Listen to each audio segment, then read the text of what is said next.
Sancte Romane Ecclesiae Cardinalem Wojtyła.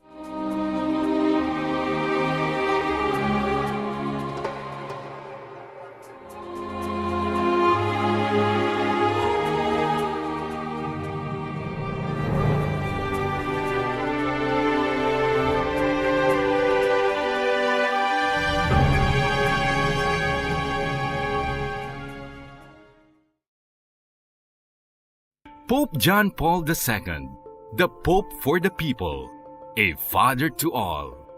He is acclaimed to be the most famous human being of the 20th century.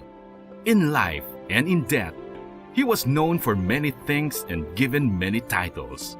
The Pilgrim Pope, the most influential leader and statesman of the 20th century, the Millennial Pope, beloved of all, and now, Blessed John Paul II.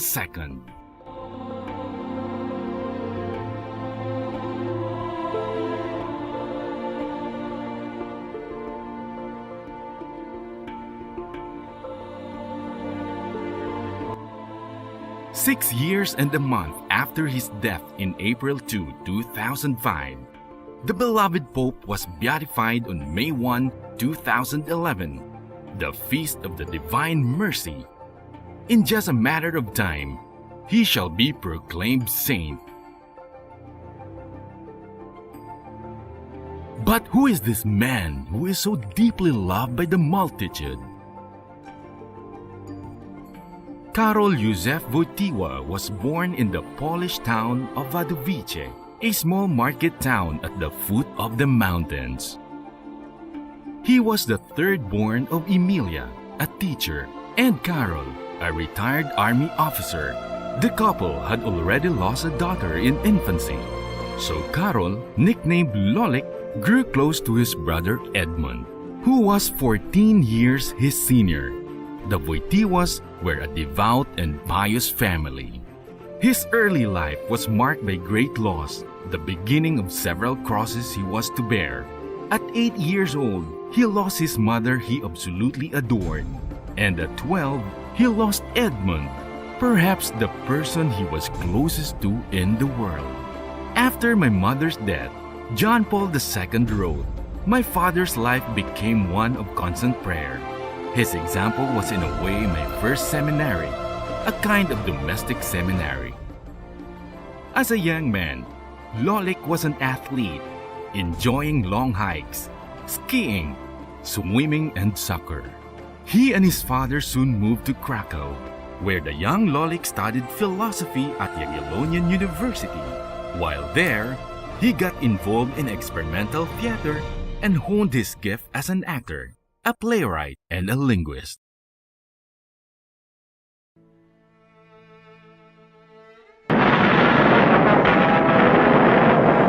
On September 1st, 1939, the weather perfect for mechanized warfare, Hitler unleashed his blitzkrieg. Nazi German occupation forces invaded Poland. No one, Catholic or Jew, was spared from being shot or sent to concentration camps. Auschwitz was quite near Wadowice, but the war spared Lolik, and he believed, and history has proven, that this surely wasn't just by chance. In 1941, his father passed away. Karol was 21 and completely alone in the world. Alone, though never really so. His spiritual and prayer life deepened even more. After the death of his father, he began to seriously consider the priesthood and took courses in the clandestine underground seminary run by the Archbishop of Krakow, Adam Stefan Kardinal Sapieha. Karol Józef Wojtyła survived the Nazi occupation during World War II and was ordained to the priesthood in 1946. As a young priest, in his first pastoral assignment in Nicovic, he took his first steps in ministry to engage couples and newlyweds. He was soon transferred to St. Florian's Parish in Krakow, where he launched the first marriage preparation program in the history of the Archdiocese of Krakow. the charismatic Father Wojtyła attracted many followers. Meeting for prayer and study, their activities expanded to include skiing, kayaking, and hiking trips. Accompaniment was Wojtyła's pastoral strategy, a way of walking with young adults, of helping them unveil their humanity by living through their problems with them. And throughout all this, Wojtyła stressed the importance of środowisko, which involved the coming together of young adults and newly married couples. This network of friendships was crucial in shaping the ideas and ministry of Karol the priest, bishop, and ultimately the Pope. In his papacy, środowisko was apparent as he established the World Youth Day and the World Meeting of Families.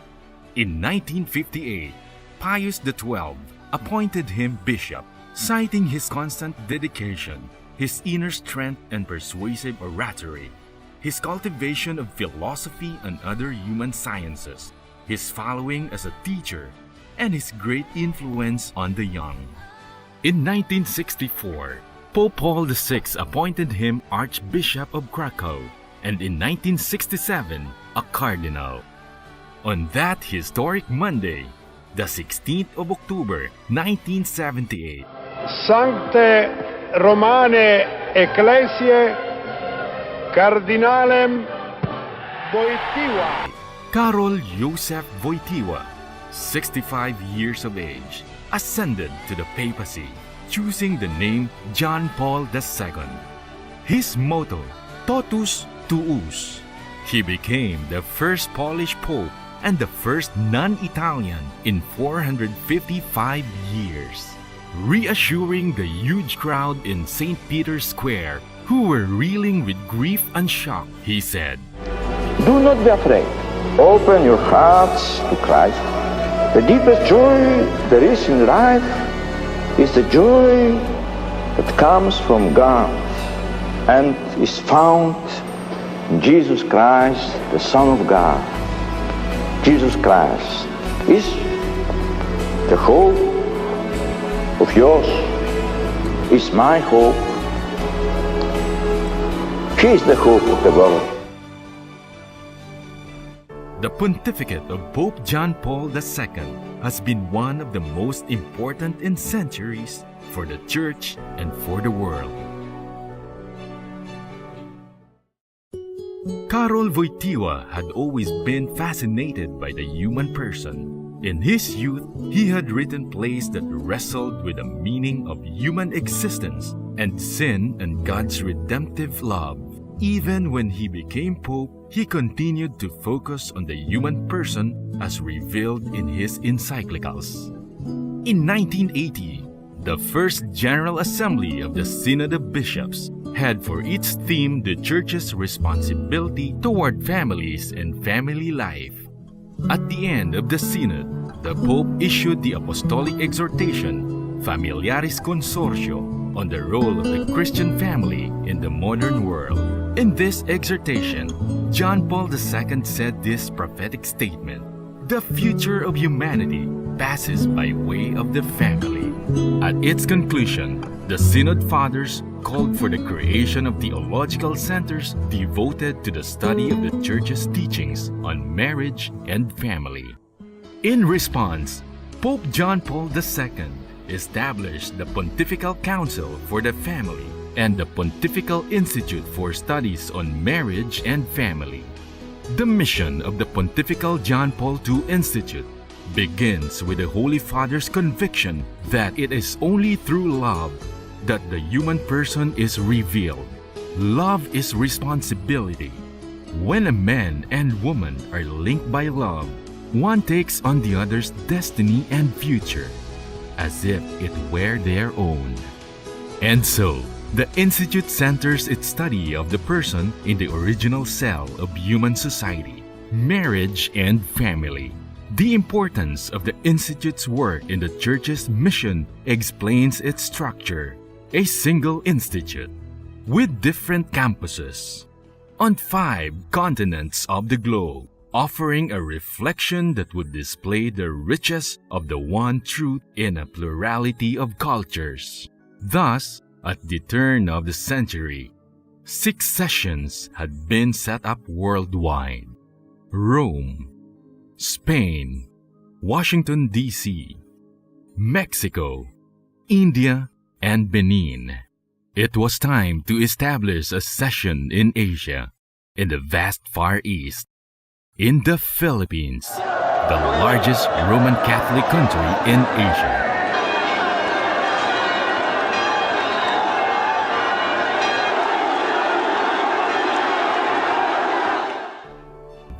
This task fell into the hands of Bishop Jesus Varela, chairman of the Episcopal Commission on Family Life.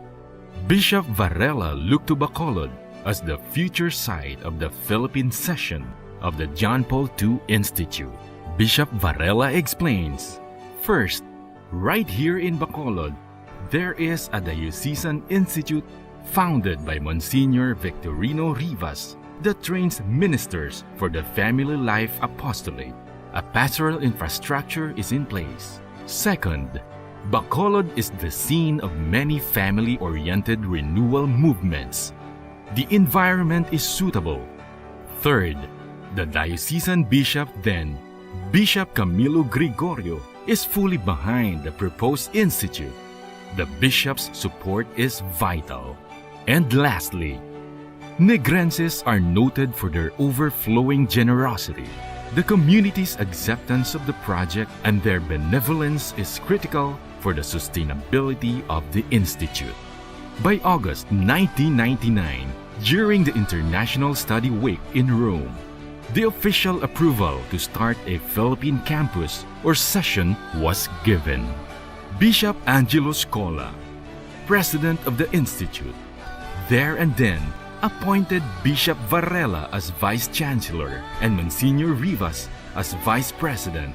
Bacolod officially became the site of the Institute. Because the Philippines is close to the heart of the Holy Father, this elicited a wide smile from him. In January 2000, the Catholic Bishops' Conference of the Philippines recognized and endorsed the John Paul II National Institute for Studies on Marriage and Family. A month later, Bishop Scola and Dr. Philip Miligan arrived in Bacolod to make their ocular assessment. They witnessed the overwhelming response of the Bacolod community, who came in full force to support the project.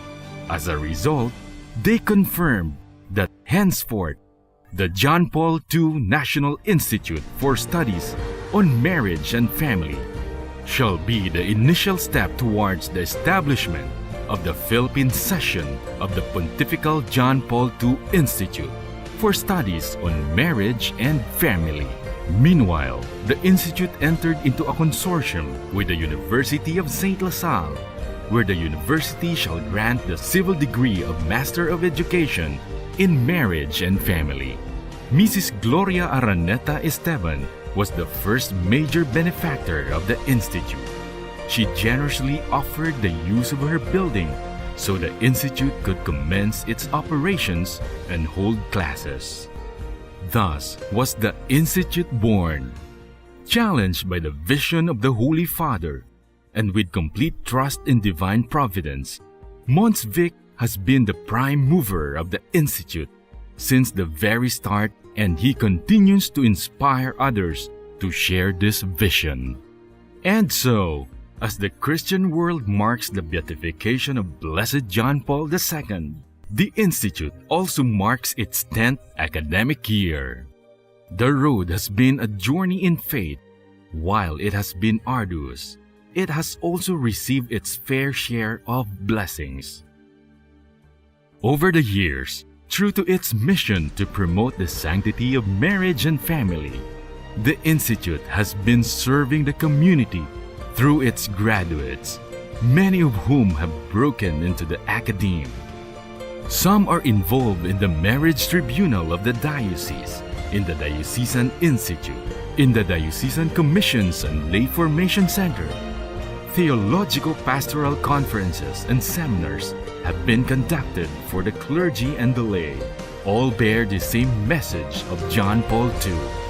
families become what you are. Thanks to you, dear friends of the Institute. Without your generosity and support, we would not have traveled this far. Because of you, we dare to dream. We dare to hope. We dare to pursue the vision of the great blessed John Paul II.